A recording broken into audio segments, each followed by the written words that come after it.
السلام علیکم ورحمۃ اللہ وبرکاتہ۔ امید کرتی ہوں سبھی خیریت سے ہوں گے۔ ابلیس کی قسم۔ اللہ تعالیٰ نے شیطان کو جب اپنی بارگاہ سے نکال دیا اور اسے مردود اور ملعون کر دیا تو شیطان نے خدا سے کہا کہ مجھے قیامت تک کے لیے مہلت دے۔ اللہ رب العزت نے فرمایا، اچھا میں نے مہلت دے دی۔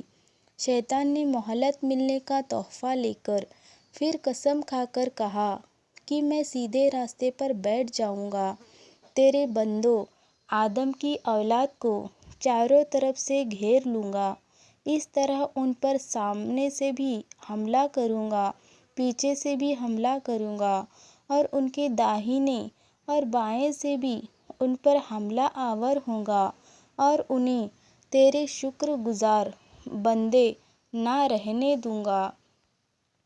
اللہ تعالیٰ نے فرمایا، ملعون تو یہاں سے نکل جا اور جا لوگوں کو بہکا۔ میرا بھی یہ اعلان ہے، جو تیرے کہے پر چلا میں اسے بھی تیرے ساتھ جہنم میں داخل کروں گا۔ شیطان نے اپنے ساتھی اور اپنے جہنمی دوست بنانے کے لیے قسم کھا رکھی ہے کہ میں لوگوں کو چاروں طرف سے گھیر کر انہیں گمراہ کر دوں گا، اور خدا نے اس کے کہنے پر چلنے والوں کو جہنم میں داخل کرنے کا اعلان فرما دیا ہے۔ لہٰذا آج ہمیں شیطان سے ہر وقت چوکنا رہنا چاہیے۔ یہ ملعون واقعی چاروں طرف سے حملہ آور ہو رہا ہے، آگے سنیما، پیچھے تھیٹر، دائیں رقص، بائیں الغرض، چاروں طرف عیاشی، غرور، بے باکی، مکر فریب، دھوکہ اور چال بازی، آوارگی، مواری عام ہے، اور ابن آدم شیطان کے اس داؤ کی جد میں ہیں۔ یہ ملعون حضرت آدم علیہ السلام کی اولاد سے اپنی ذلت کا بدلہ لینا چاہتا ہے۔ مبارک ہے وہ لوگ جو اس کی جد میں نہیں آتے، اور بڑے ہی بدبخت ہے وہ لوگ جو اس کے بہکانے میں آ جاتے ہیں۔ مسلمانوں کو اس کے داؤ سے بچنے کے لیے ہر وقت مستعد رہنا چاہیے تاکہ اللہ تعالیٰ کے عذاب سے وہ بچ جائے۔ اللہ تعالیٰ نے حضرت آدم علیہ السلام اور حضرت حوا دونوں کو فرمایا کہ جاؤ تم دونوں جنت میں رہو، اور جنت میں جہاں چاہو اور جو چاہو وہ کھاؤ، لیکن اس ایک درخت کے نزدیک کبھی نہیں جانا۔ حضرت آدم اور حوا جب جنت میں تشریف لے گئے تو شیطان نے ان کے دلوں میں یہ وسوسہ پیدا کر دیا کہ وہ درخت جس کے پاس جانے سے ہمیں روکا گیا ہے تاکہ ہم رشتوں کی طرح کھانے پینے سے یہ نیاز نہ ہو جائے۔ شیطان نے پھر قسم کھا کر ان سے کہا کہ میں تم دونوں کا خیر خواہ ہی چاہتا ہوں، آپ اس درخت سے کچھ کھا لیں، کچھ نہیں ہوتا۔ حضرت آدم علیہ السلام نے شیطان کے منہ سے اللہ کی قسم سن کر یقین کر لیا کہ یہ ہمارا خیر خواہ ہے۔ آپ کو گمان بھی نہ تھا کہ کوئی اللہ کی قسم کھا کر بھی جھوٹ بول سکتا ہے، اس لیے آپ نے اس کی بات کا اعتبار کر لیا اور اس درخت سے کچھ کھا لیا۔ کھاتے ہی حضرت آدم علیہ السلام اور حوا دونوں کے بدن سے جنتی لباس اتر گیا اور ان میں ایک دوسرے سے اپنا جسم چھپا نہ رہ سکا، اور پھر وہ اپنے بدن پر جنت کے پتے چپٹانے لگے۔ اللہ تعالیٰ نے فرمایا کہ میں نے تمہیں اس درخت سے منع کیا تھا اور یہ نہیں بتایا تھا کہ شیطان تمہارا دشمن ہے۔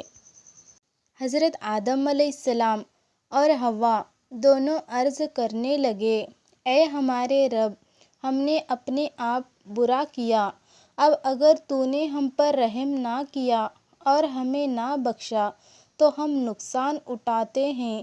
پھر آدم علیہ السلام نے اللہ تعالیٰ سے ان الفاظ سے دعا مانگی: اللہم ان اسلوکا بجاہ محمد عبدک و کرامتہ علیکا ان تغفر لی خطأتی۔ اے اللہ، میں تجھ سے تیرے بندے ایک خاص محمد مصطفیٰ صلی اللہ علیہ وسلم کے جاہ اور مرتبے کے توفیل میں اور اس کی کرامت کے صدقے میں جو انہیں تیرے دربار میں حاصل ہے مغفرت چاہتا ہوں۔ یہ دعا کرنی تھی کہ اللہ تعالیٰ نے ان کی مغفرت فرما دی اور شیطان خائف خاسر رہ گیا۔ شیطان نے جب دیکھا کہ آدم علیہ السلام کو سجدہ نہ کرنے کی وجہ سے میں ہمیشہ کے لیے مردود اور ملعون ہوں، تو خبیث نے انتقام لینے کے لیے جھوٹی قسمیں کھا کر حضرت آدم اور حوا کو جنت سے نکال دینے کی کوشش کی، اور اللہ تعالیٰ نے جس درخت کے پاس بھی جانے سے حضرت آدم علیہ السلام کو روکا تھا، اس کے ذریعے اپنا مقصد پانا چاہا۔ اگر اس نے حضرت آدم علیہ السلام کے سامنے اللہ تعالیٰ کی قسم کھا کر کہا کہ میں آپ کا خیر خواہ ہوں، حضرت آدم علیہ السلام نے اللہ کا نام سن کر اعتبار کر لیا اور درخت کے پاس بھی نہ جانے کو تنزیہ سمجھ لیا اور اس درخت سے کچھ کھا لیا۔ معلوم ہوا کہ شیطان کی یہ عادت ہے کہ وہ لوگوں کو بہکانے کے لیے اللہ کی قسم ضرور کھاتا ہے۔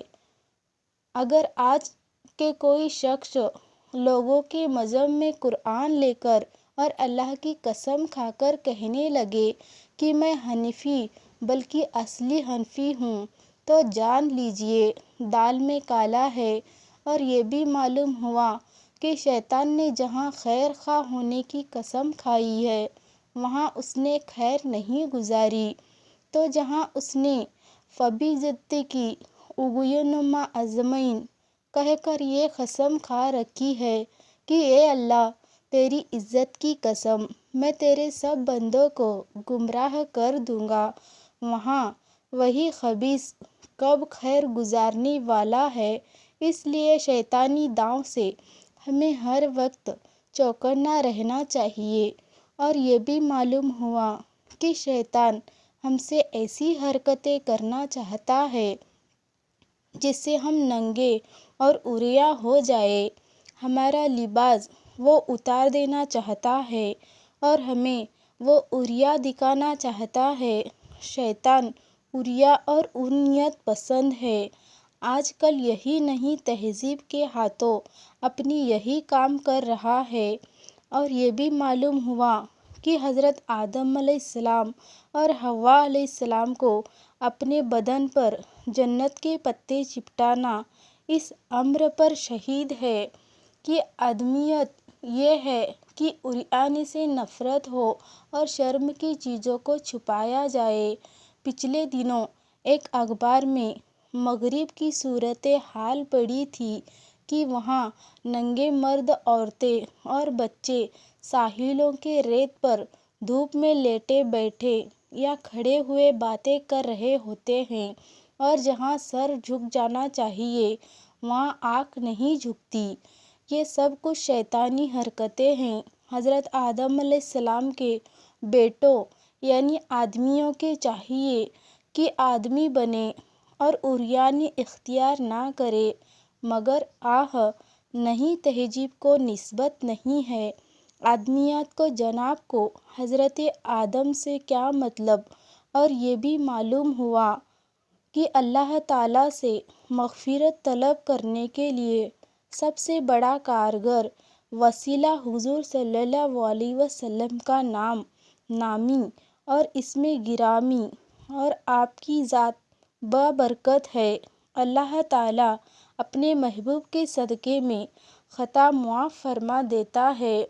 اللہ رب العزت ہمیں کہنے سننے سے زیادہ عمل کی توفیق دے، ہمیں ایک اور نیک بنائے، صراط مستقیم پر چلائے، ہم تمام کو رسول کریم صلی اللہ علیہ وسلم سے سچی محبت اور اطاعت کی توفیق عطا فرمائے۔ خاتمہ ہمارا ایمان پر ہو، جب تک ہمیں زندہ رکھے، اسلام اور ایمان پر زندہ رکھے، آمین۔ ان حدیثوں کو اپنے دوستوں اور جاننے والوں کو شیئر کرے تاکہ دوسروں کو بھی آپ کی ذات اور مال سے فائدہ ہو اور یہ آپ کے لیے صدقہ جاریہ بھی ہو جائے۔ کیا پتہ اللہ تعالیٰ کو ہماری یہ ادا پسند آ جائے اور جنت میں جانے والوں میں شمار کر دے۔ اللہ تعالیٰ ہمیں علم سکھانے اور اسے دوسروں تک پہنچانے کی توفیق عطا فرمائے، آمین۔ اللہ حافظ۔